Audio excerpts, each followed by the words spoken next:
Good afternoon, everyone, and welcome to the RotoWire Fantasy Soccer Show. My name is Jack Burkart. You can find me on Twitter at Jack Burkart. I'm joined, as usual, by my co-host Ryan Belongia. We are here to break down DraftKings Saturday, November 2, 5-game classic slate. Ryan, I think I got all the words out there. Maybe you have to reassemble them into slightly different words, but let's dive right in. It's a pretty interesting slate because although it features Liverpool and Manchester City as favorites, Liverpool per our cheat sheet is 69, a very nice 69% implied win probability. Manchester City just under 60% themselves. Both teams have good implied goal totals, but Ryan, we're used to seeing these teams 70% or above. Like, I think we've seen Manchester City 85% implied win probability. So a little bit of respect for the home field advantage for Bournemouth, and maybe a little bit of respect for Bournemouth against City. I mean, Liverpool looking really strong, though. I thought that this game would be a little bit closer, but maybe I think more highly of Brighton and the market.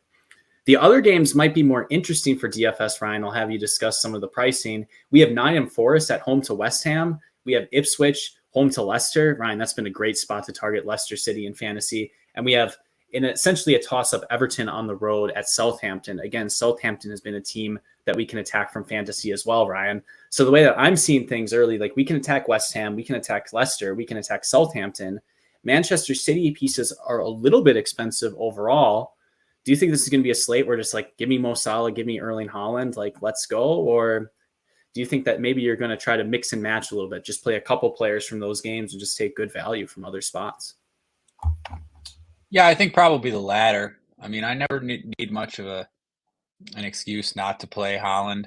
I think you can here, but it's not like a smash spot, like you said. We're used to seeing City as a little bit bigger favorites with a little bit higher total. Haaland 10,600. I mean, still an option for cash games, of course, but I'm fine fading that. And then, yeah, Liverpool and Brighton, these teams met midweek in the Cup. It was 3-2. You wouldn't be surprised if there's goals in this game. Salah didn't play in that one, or at least he didn't start. Gakpo had a brace. Both teams trotted out some reserves, with it being the Cup. But yeah, not like a smash spot for Liverpool. I agree. I think Brighton are decent, and Liverpool's floor points maybe not quite what they were under Klopp. So I'm not sure it's a spot where you need to jam them or pay 10K for Salah in cash games. Fine for tournaments. Yeah, the spot for Ipswich looks decent. Leicester have been a great team to target. And then even the spot for Leicester is fine too. Ipswich have been a great team to target. I mean, neither of those teams are very good defensively. They give up fantasy points. So I think both sides of that game is interesting. And then the other two, yeah, West Ham Forest and Everton Southampton. The road teams in those matchups, West Ham and Everton, are going to have the two cash game choices at forward in McNeil and Bowen. You might be playing both of them in cash. You're almost certainly playing one of them in cash. Yeah, Southampton, and I don't know, Southampton probably goes overlooked. Forest, we'll see about Forest starting lineup. Elanga took all their set pieces or most of their set pieces with Ward-Prowse not starting. You'd figure Ward-Prowse won't start here again. I don't know, Elanga had 12 crosses last game, and I think he took 8 sets. West Ham have been a pretty decent opponent to target, so he's probably in the conversation at 6,300. Yeah, probably not going to target any Bournemouth pieces. Yeah, I think that's how I was breaking down the slate, Jack. Yeah, I think good points all around. James Ward-Prowse, he is loan tied in this one, Ryan. So he is not permitted to come on even as a sub against West Ham. So we've been seeing this Nottingham Forest lineup a lot. I wanted to take a look at Morgan Gibbs-White. I know he's been like dealing with a knock lately, and it looks like he's questionable. I don't know. These managers annoy me, Ryan. All they say is like, oh, he's a doubt. I don't know. And then half the time they're lying to us. So, if there's no Morgan Gibbs-White, that should be good for all of the Forest attackers. It means Elliot Anderson should take some direct free kicks and play more minutes. Alanga's still getting subbed early. You got Ramon Sosa and Jota Silva on that team that are coming on for him. That's probably the biggest knock right there. Ryan, I do agree. You're going to see a lot of Dwight McNeil. If he's fit, he's dealing with a knee injury, and the comment is he's hopeful to play on Saturday. I wish we had the NFL questionable tag or something so we could try to get more. Alas, we don't. But McNeil will be a really popular play against Southampton as a virtual set piece monopolist. And then, everyone's playing Jared Bowen. He was like 80% in cash in the Sunday slate last week. So we don't need to tout him too much necessarily. Ryan, some injuries in Manchester City as well. Like Manchester City are going through it right now. Savino, he has a severe knock, which a knock is supposed to be minor. And so he has a severe knock. So he seems like a genuine doubt to be available this weekend. But City are running on a skeleton crew. Their starting lineup looks good, but their subs, they don't really have much in the way of substitutes whatsoever. I think that's a good thing for pieces like Phil Foden, who will probably have to play a lot of minutes. Matthias Nunes at a midfield position will have to play a lot of minutes, and so will Ilkay Gundogan. That's one thing that I think helps us feel a little bit better about playing City, though we don't have to feel great. But, it never feels good when your guy comes off early for Manchester City. I think we can feel good at least about the minutes. But let's dig into it, Ryan. I pull up the RotoWire optimizer if you're watching on YouTube. So shout out YouTube. You should be a subscriber there and like and subscribe all our videos. Ryan, I uploaded my own projections to it. So you can offer live critique on how you think I'm treating some of these players. Let's just dig into the forward position first.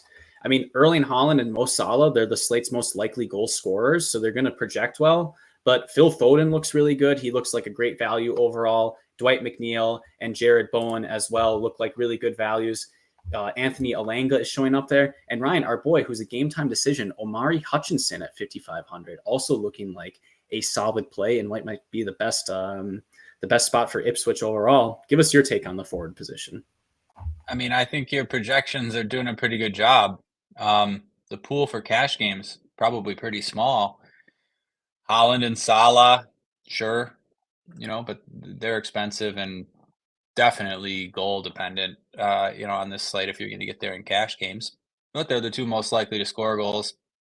I think, McNeil and Bowen both look really good. Bowen probably better because he's 800 cheaper. Seems like McNeil's going to play. I would say he's hopeful. I don't know. Well, Dwight has got a chance. We are hopeful. That kind of like that, almost bullish the way these managers talk these days. Seems like McNeil's going to play, but we'll see about that. And then Savino, he got stretchered off, but when you hear Pep say a knock, like it just means he got kicked. He got a bruise or whatever. So you wouldn't be surprised if he started. I don't think he will, but keep an eye on that City bench because it's the fact that these guys are going to play so many minutes that makes you want to play them. I'd be all for fading City in this spot if they had a healthy bench, with Doku and Grealish and all these guys. They have a sub for every position, but now they have almost no subs. If you don't see Savino on the bench, they really wouldn't have any subs besides the likes of McAtee and the kids. Which makes them more appealing to me. But they're all midfield eligible except Haaland. So we'll talk about that at midfield. Lenga would be fine, but like you said, he's getting subbed and almost certainly going to get subbed. But still, like if you got 75 minutes for most of the set pieces, I think that's pretty good. Some goal and assist upside too. Yeah, I think that's pretty good. Really like Omari Hutchinson too, though. Not going to have set pieces, but I don't think that's that big of a deal when you're playing Leicester and only 5,300 usually plays 90 minutes. Missed the last game through an illness, but I feel pretty good about that. He has a floor without set pieces and has goal assist upside here as well. So I think the pool is pretty small. I'm not gonna play those expensive guys in cash, Haaland or Salah. So you're looking at McNeil, Bowen, Elanga, Hutchinson. I mean, it's only 4 guys, but I think that's pretty much the whole cash pool. And then DraftKings keeps on changing everyone's position, Ryan. So Phil Foden does have forward eligibility in this spot. Not like that really matters, the positional eligibility on this. Oh, slate. does he? Oh, yeah, Yes. he does. Okay. I missed that because he's in my lineup at midfield. Okay. Yeah. Yeah. So it does change things a little bit, I guess. It does change things a little bit. You might. But all these players we're talking about, Ryan, I think Alanga, McNeil, Bowen, Hutchinson, they can all be played at a midfield position too. So it's become a thing where you can just play the best plays at either position. And, we're not going to be like, oh, forward is bad this week. There's plenty of options. And as a result of forward being good, midfield is good as well. DraftKings keeps giving us these, like, it affects the slate so much. Every other slate, there's either everyone is dual eligibility or no one is. It's really annoying. This is the type of thing that gave me a headache before I started making projections. And now the spreadsheet just knows who can go in what position. So I feel good. Yeah, Ozzy is saying in the chat that he swears that they are trolling us. Maybe they're just trying to keep us on our toes. Right. So, we weren't as enthusiastic about Salah or Haaland, but both are, of course, good tournament plays, and I'll play them for sure. But because there's good set piece takers at the position, it means that I think there's a bit of opportunity cost in our choices. So for GPPs, for weirder plays, I'm looking for cheap options. We have George Hurst, who nuked the slate last week. He's only 5,700. Okay. I think Wes Burns is the one who's 4,600. He might be midfield only, but cheap Ipswich attackers should be good in this spot. They're getting a boost because they're playing against Leicester. So I don't mind taking flyers there. I don't know, anyone cheap who can score a goal, like an Adam Armstrong, Ryan, is only 5,100. I think that's a fine option. Maybe he's not going to play 90 minutes. I can double check what his minutes would look like. But basically, you can just play any cheap guy in a good spot, hope they get a goal, and then you can spend your money in the rest of your lineup, maybe get a better second defender. Jack Harrison was another name, 5,600, sub risk again, but someone cheap who you can play as a forward. What do you think about GPPs? Wow, is this the first time Harrison's ever been forward eligible? I think so. Yeah, not bad against Southampton. I like the guys you mentioned. Darwin Nunez, 6,900.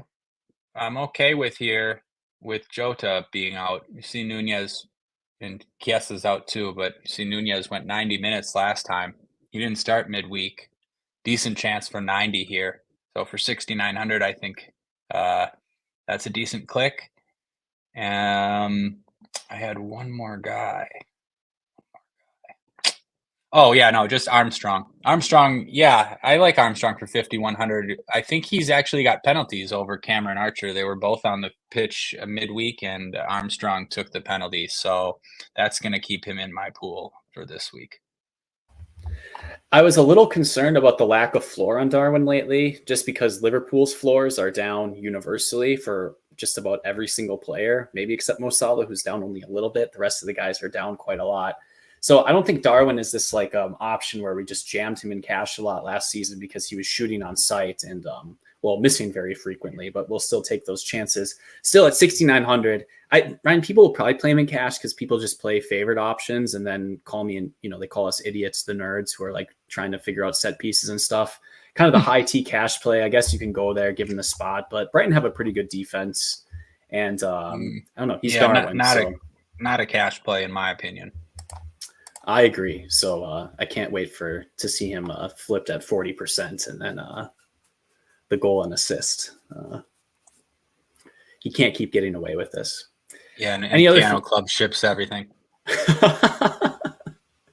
Any other final takes at forward, Ryan? No. One name I do want to mention, I don't know how the bench goes, Cody Gakpo. He's expensive. And I think people, if they play an expensive forward, will choose to go with a Salah or a Haaland. But I think Gakpo is a terrific talent. 75 minutes, maybe. If you want to pay up to be contrarian in the larger contests, I don't know. I'm always looking for an excuse to play him, but maybe that's a little bit too much hopium. Let's go to the midfield position, Ryan.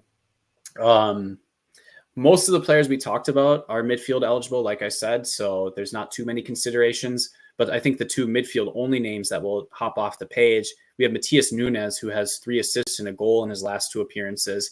He's going to play 80 minutes because no one else is. Now, Ryan, I think if Ilkay Gundogan and Phil Foden start, it's going to be those 2 splitting set pieces. So Núñez only took set pieces because Gundogan didn't start. So that makes me prefer Gundogan at his price of 6,200. Definitely very fairly priced.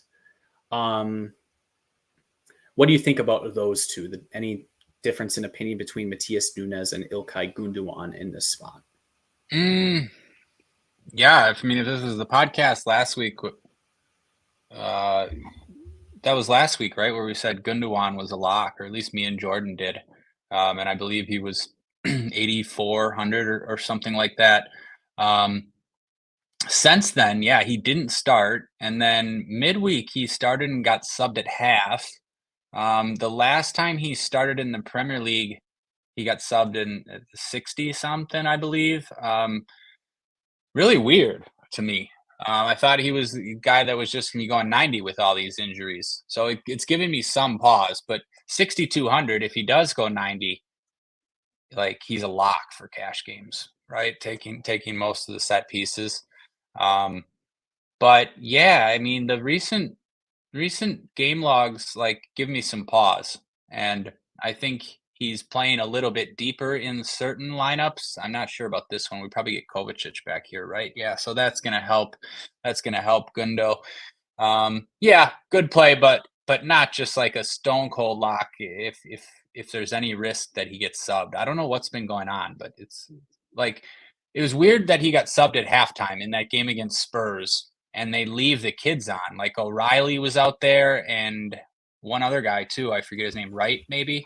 But yeah, I don't know. Pep doing Pep things. You never really know. I don't want to read too much into that. I don't know, Ryan. Let's be honest. This is a team that's struggling with injuries, and it's the Carabao Cup. I think they were losing to Spurs. Away. I don't know. Losing to Spurs is one where, I don't know. I would expect the kids to come off and Pep think, but there's the other part. Oh, maybe Pep is, strategically going to lose this game, so they can win the treble again. Like, who really cares about the EFL Cup? So yeah, I think you just play Gundo in cash, but I'm not quite as confident as I would have been last week. 2 things to follow up on that. I think there's Champions League play, so shout out to the After Dark show coming up this week. So there's some fixture congestion for City right now. It is the least important competition that City are in, even though they've won it before. And Ryan, there's no shame in losing to Tottenham Hotspur. I think one of the Titans of Europe overall. I do agree, though. I want to play Gundogan in cash. Who's going to be subbed off for him? I'm just not going to fade Gundogan and then him go 90 and take like 5 set pieces. And then, I'll get laughed out of the room. Sometimes it's not that hard. Right. I think I prefer options like Jared Bowen and Dwight McNeil to someone like Matías Núñez. So based on the position eligibility, that's a comparison that you're making. But Matías Núñez has looked really good, Ryan. So is this a situation where maybe in cash, why aren't we running with Foden, Núñez, and Gundogan? One of the best attacks overall. The minutes should be good. One of the better matchups. It's certainly a viable route, but I think I prefer the set pieces. But what do you think about that approach? Yeah, I think Núñez is fine, right? He's been playing in the Doku spot, like hugging the touchline on the left wing there, where Doku or Grealish normally play. It's not a bad spot for open play. He's whipping in some crosses. He scored a goal. So yeah, I think it's fine. Good chance to 90 minutes, but you can't guarantee that. It's not like a smash spot though for City. Like, I respect Bournemouth and on the road to Bournemouth. So yeah, like, it's fine, but I don't know, Jack. I honestly think maybe one of the first times I'm going to say this, but I think Bernardo Silva might be just as good of a play. And I actually think if Savinho is not in the squad, Bernardo Silva is like an elite play, because he's going to be playing Savinho's position, which we don't see him play that much. But when he does, he'll whip in crosses. He'll take shots. You can see the games when he has a little bit higher floor. I think they correlate with him playing that position more often than not. And And like, oh, look, only midfield eligible. Come on, like we get Bernardo at forward all the time. We can't even get that here on a slate where everyone's forward eligible. So yeah, I don't know. I don't mind Bernardo Silva here if he's going to play that Savinho role. You can't really go wrong with these City guys, right? No, I think they're going to be good options. It reminds me of our discussion with Pew Pew Pew last spring when he's saying if you can nail down the Bernardo Silva role, sometimes you can get a really good play at low rostership. So it's a really good point, and we'll just leave it at that, Ryan. Midfield only will squeeze his ownership a little bit more. There's really not that many midfield only plays that are cheap in the cash pool, Ryan. I regret to inform you, though, Calvin Phillips is a value in this spot. And I've looked strongly into it, and there's simply nothing I can do about it, right? It's a good matchup at home. He should chip in with a couple set pieces. Minutes are a slight risk, and his open play floor kind of stinks. But this is a slate where we don't have much salary relief, Ryan. So I'm willing to eat Calvin Phillips in my utility spot just to get set piece takers at forward and midfield. Oh, man, Mo is making fun of me in the chat already. I knew this would be humiliating, but I think Calvin Phillips is fine. Even if I projected too high, he's still fine play. But maybe you can be a man, Ryan, and just play Dominic Szoboszlai at 4,100. Just 4,100 more. The floor hasn't been good, but maybe you just look at the cheat sheet and say, RotoWire cheat sheet says this is a good spot. I'll just play the attacking player in a good spot instead. What do you think about the cheap options? I'm having a crisis over here, Ryan. Yeah, they're not great. I mean, 90 minutes of Calvin Phillips would be fine just because it's a good matchup. I don't want to play him in tournaments. I probably won't play him in tournaments. Not even sure that I'll play him in cash games. But yeah, for 3,600, seems fine in the flex. It could get you 8 points for sure, right? So you'd take that. Yeah, there's not much here, Jack. I looked at Szoboszlai. I think that's fine. Some upside there. Like we've never seen him priced so low. But I mean, he's priced that way for a reason, obviously.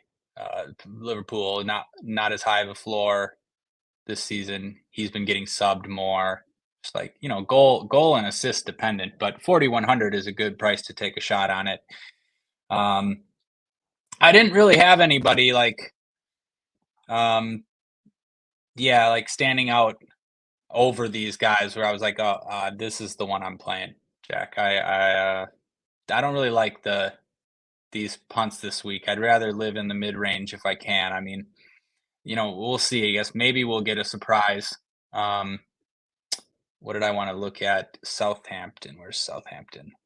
Yeah, so I think check out Southampton's lineup. Small Bones out. I think Dibbling might be out. You might get sets from people played the guy. I think it was Fernandez. I'll have to check on that. Fernandez took all their sets midweek. I'm gonna need to look at that, but he was only 4,800. We've been going to Southampton here. He could even be Dibbling. I see him now. He left out Tuesday, but what if Dibbling starts for 3,900? Obviously, that's a fine tournament play. We've been playing him before, even without set pieces. He's playing so far forward. It's a pretty good match for Southampton. So maybe you could take a chance on somebody there. I mean, our buddy Mo played Joe Aribo. We touted Joe Aribo last time out, and he had 3 shots on goal and 18 points. I mean, look at that. It was all had to do with Adam putting that little graphic up where I saw Joe Aribo getting in good XG positions, and look at that, Jack. So I guess just follow the data, right? I'm a data guy now. Yeah, I guess it's an era where Mo and Ryan are the nerds here. You truly hate to see it. I think the nerds need to get bullied a bit more. Mo is talking about Szoboszlai. He says the role is annoying under slot. He plays so deep. I do agree, but just at that price, I think almost everything has been compensated in. Like just being alive in that spot, he should have shots for an assist. Just thinking about that in terms of like tournaments and stuff. Ryan, if Matias Fernandez indeed has a couple set pieces, he would immediately start to pop off a little bit more in projections. So I think that's a really interesting thing to keep an eye on. I would certainly rather play Tyler Dibbling, for 75 minutes and maybe a direct free kick and his open play floor any excuse not to play Calvin Phillips in this spot. I just know he's going to project well, but I want everyone to know I hate it. So I'm touting it. I'll probably do it, and I hate it at the same time. Yeah, it was Fernandez who took sets when he was on. It was midweek against Stoke. Was Ryan Manning on as well? Ryan Manning was not on. All right. They do kick with opposite feet, so it would likely be a split. And I don't know. I don't know what Southampton does. Maybe they just want all lefty stuff from Manning. I don't know how that works, but yeah, it was Fernandez who took over Sugawara. Something of note. James Bree also took one, but I don't think he's going to start. We're not going to see James Bree. Yeah. Ryan, he probably knows, my neighbor's footedness. So just truly the GOAT. And we're just all taking notes. It's a bit of a disaster looking at these things, Ryan, but 2 more names to look at midfield, just because we might need punts and you might be able to get these guys lower owned. Lucas Paqueta, West Ham, they're at Nottingham Forest. Maybe he gets pushed up a little bit more into attacking role. He's a player who sometimes takes penalties. So at 4,000, I'm okay with that. And who was the other name? This is only if Dwight McNeil is out, but Adams boy, Decoure, 3,400. I don't hate it. If Dwight McNeil is out, he might get into better positions. Ryan, do you have any vomit-worthy plays that you want to shout out that we haven't yet? No, I meant to mention Paqueta. He's not like a vomit-worthy play, but not a great play. But he's only 4K, like you said. He could score a pen. The minutes are really annoying. Like, you really just can't stand Lopetegui. But Paqueta has it in him. Certainly a very talented player. But, I mean, we're talking about regularly, 3-point floor, and then maybe he starts gambling on his own yellow card props. Could be a bad day if you play Lucas Paqueta. Let's move on to the defender position. Ryan, I think there's one obvious play here. Like, we just have to continue to jam Leif Davis. In his last 5 starts, he's averaging over 13 floor points. So just a really good play in this spot against Leicester City. And 5,800, he's cheaper than he was last week. And we wanted to play him the week prior. Even better matchup. So I'm in on Leif Davis. We were talking backstage, though, Ryan, and you were wondering about Trent Alexander-Arnold. His floor is a little bit down with slot, and they are favorites. He does have a share of set pieces. He's just a little expensive, and without the open play floor, it's tough for me to get a bigger projection on him, but maybe I just don't know ball. So, Ryan, do you want to get up to 2 expensive defenders? Because, I don't know, there's really no strong, obvious punt fullbacks to play. Yeah, I do want to. I would like to. Because there's no strong punts, like you just said. So I think you can get an edge on the slate there, but you do have to make a concession or two to do that. And like you said, Alexander-Arnold hasn't, just been smashing every game. And they're a different team under slot. So I get it if you can't really consider him a lock, but for 6,100, I still like him. Take half the set pieces, and he'll take some direct free kicks. And I still think he has some open play value, even though if it's not as much as he did under Klopp.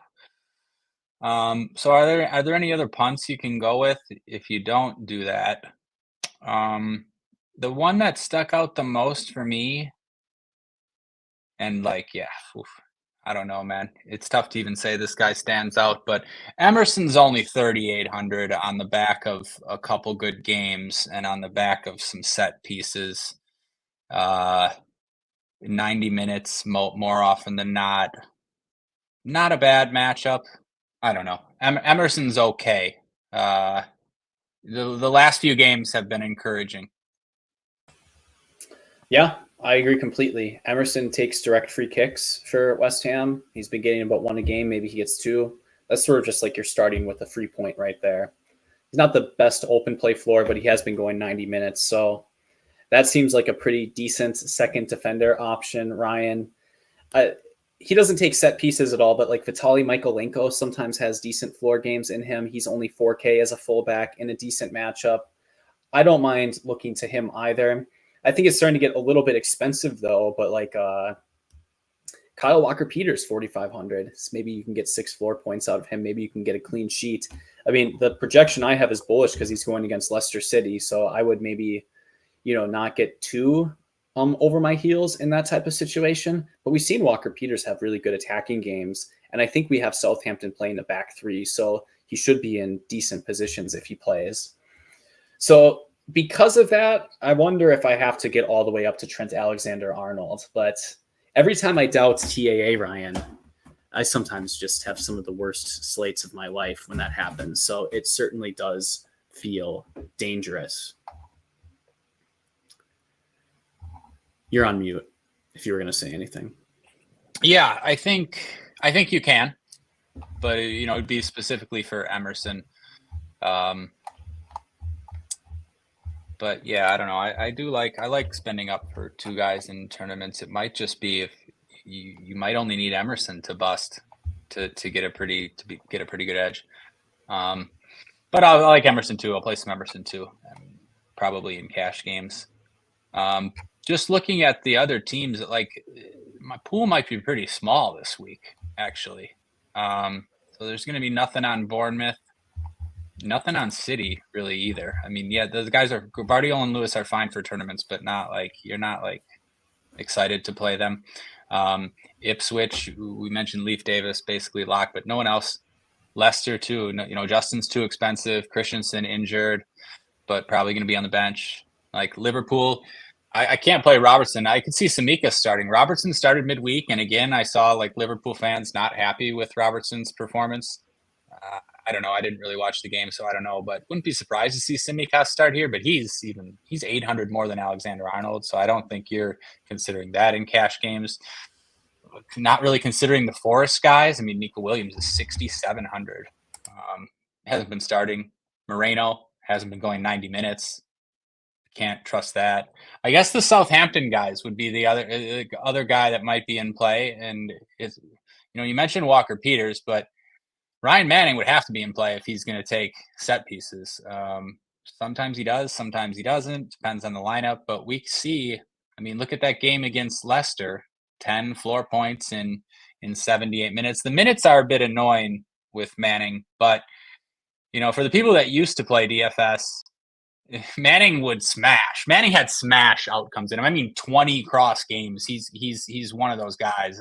He took set pieces wherever he's played as a left-footed specialist.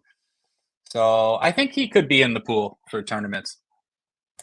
Maybe even in cash games. If you right. you don't even have the 700. Yeah, I think that's a fine play overall. Southampton, it's a decent matchup against Everton, and they're at home, so they only have 1 point. They got to do something. So maybe we start getting some good even garbage time stuff out of Southampton. But I think I agree, Ryan. I like Leaf. I like Manning and Walker-Peters, a couple cheap options. Someone who I have to double check, Cameron Burgess is 3,000 on Ipswich. So I guess that's a reasonable spot. All I just noticed is that, without really keeping a clean sheet, he's done fine recently. That's his EFL stats. But, a shot in each of his games and a shot assisted. I don't know. I don't hate punting center backs and pairing it with the goalie in this slate. If that's just what makes the rest of your lineup work, go for it. Sure. Why not? Why not? That's, I think, when I mentioned Cameron Burgess on the show, I think why not is the only appropriate possible option. Let's switch over to goalkeeper then. Ederson, only 5,600, Ryan. Maybe this is the day that we get to play someone like Ederson. I think the move in cash games is going to be pay down as usual. Lucas Fabianski would be nice. He's in that pocket of 3 games that are close to toss-ups, and the person in the goalkeeper in the least toss-uppy of the toss-ups has been underpriced almost all season on DraftKings. So it makes me think that Fabianski is, the best quote-unquote value at the position. But whatever, I'll play Travers and hope he gets a ton of saves too. What are you thinking at goalkeeper? Yeah, I'm thinking Fabianski. Just like you said, clearly he has a better chance to win than Travers or Verbruggen. It's just like a little bit too cheap the way they price these guys. Yeah, I'd like to get to Fabianski. I think West Ham can beat Forest, I mean, clearly. But don't mind playing like Travers either, like you said, especially on teams that don't have Holland. I think Travers is a good play. Verbruggen too. Yeah, Jack, I'm just not really going to spend up. I think you said Ederson 5,600. I fade these away spots for City. Look, City have been so lucky this season. I don't even want to get into it, but the results they've been having and like teams like goals they should have scored and didn't. I mean, teams are creating great chances against City. So yeah, I think Bournemouth score here. So there's no way I'm playing Ederson. Kelleher maybe, but I don't. It's tough to get. It's tough to find that money, right? So I think I'm going to be living in the cheap range. I think Ramsdale and Pickford being the same price against each other. You can see that game ending 1-0 to somebody. I could play them in tournaments. And then, Fabianski. I really like Fabianski on teams that don't have any Nottingham Forest. Yeah, I mean, I'm looking at the cheat sheet. Fabianski, he's averaging 4 saves a game. So this is a situation where like West Ham can win fairly realistically, and Nottingham Forest aren't that good. But Fabianski also has outs for getting saves because West Ham under Lopetegui, it's not good, Ryan. They're a team that concedes a lot of opportunities, as we can tell from the cheat sheet. So just looking Fabianski 4 saves a game, that's pretty good. It means he'll have the save opportunities if he doesn't end up getting the win. So that's something that I care about. And then you just look at the teams conceded. So if you scroll down the cheat sheet, you can see, what's everyone conceding. And, as far as shots are going, West Ham are conceding 15 shots per game. That's about as bad as Southampton and Leicester. So just go for it. Next gen stats, Ryan. Next gen stats. Man, yeah, and Mo just tilted me in the chat about if only Arsenal could create their own luck like City. Oh man. If only the refs weren't against us, if only we had the refs in our pocket like Pep and City. Well.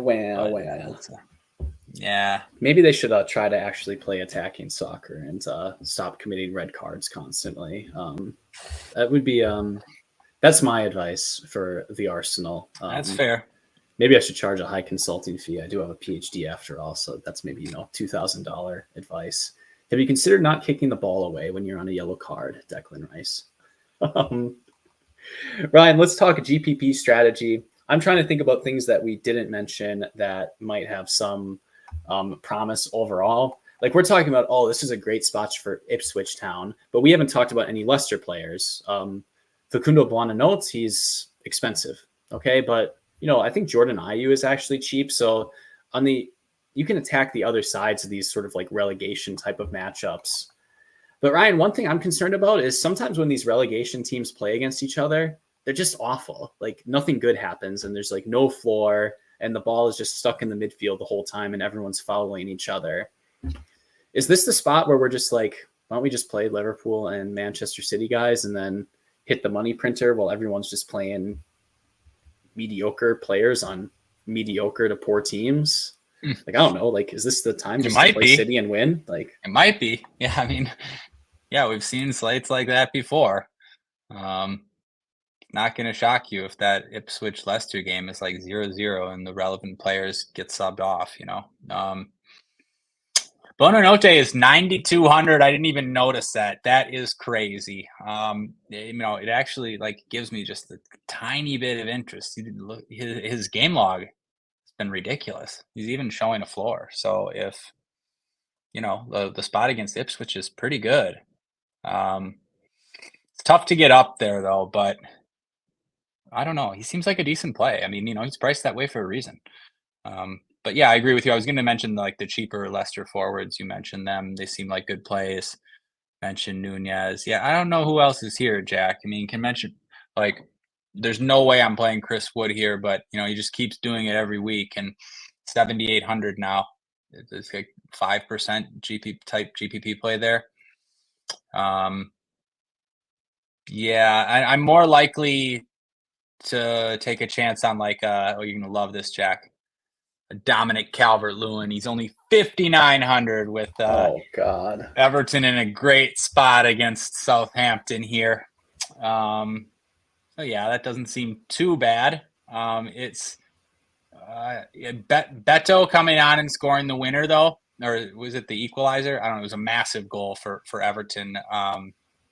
Stuff like that, like makes you think Calvert-Lewin could, come off a few minutes earlier than he has been. When stuff like that happens, but he's only 5,900.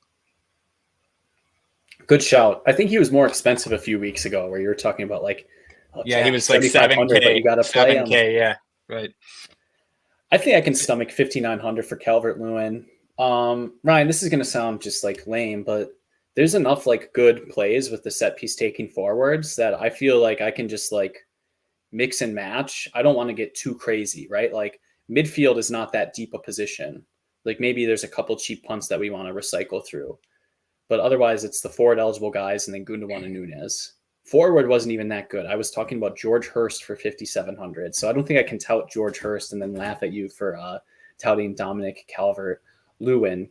And even the defenders, it's not stocked with clear elite plays. So maybe if the cupboard is pretty tight on the best plays, I might just mix and match and just hope that people don't play the best plays enough. Like sometimes that happens rather than being like, oh, bro, you got to get leverage. Like no one's going to play Danny Welbeck in this spot or anything like that. It's like, I'm not going to play Antoine Semenyo. I mean, I think that's the strategy that I normally employ. What you described. I mean, the former strategy. I know I'll give shouts to these guys, but yeah, I'm likely to just mix and match a lot of the plays we talked about.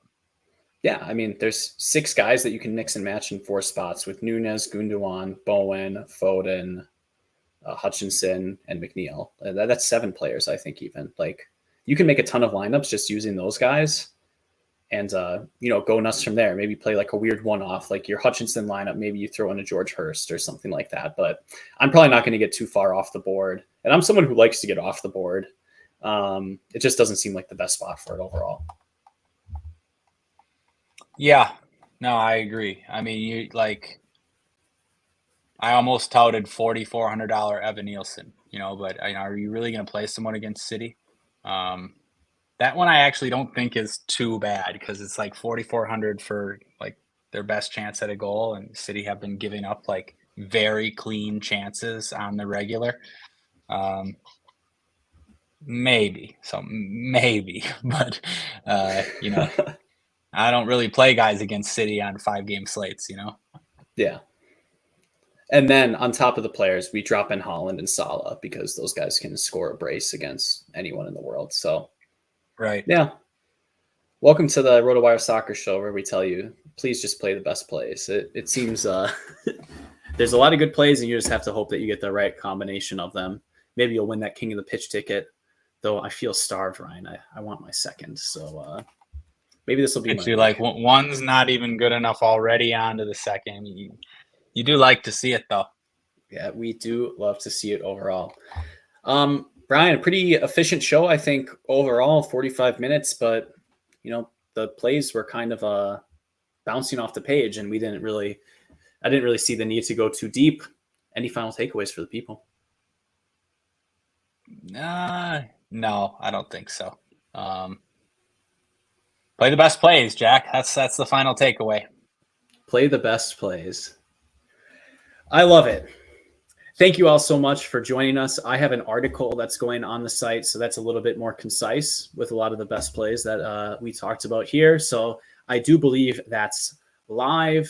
Best way to support the show is to become a subscriber. RotoWire.com/soccer trial gets you a 48-hour free trial. You can use our cheat sheets. You can use our optimizer. You can use all the player stuff to see all the managers say that they hope the player plays with their vague knee injury, and then wait to see what happens at lineup lock. When you want help with flexibility at lineup lock, rotowire.com/chat. There's always people in there. And if there's an interesting set piece situation, you can always ask a question and someone will be there to give a good answer to that. Thank you to Ozzy and Mo hanging out in the chat. And folks, we'll see you in the midweek with the RotoWire After Dark show. Thanks for the support in the meantime, and good luck, everyone. Thanks, Jack. Good luck, everybody.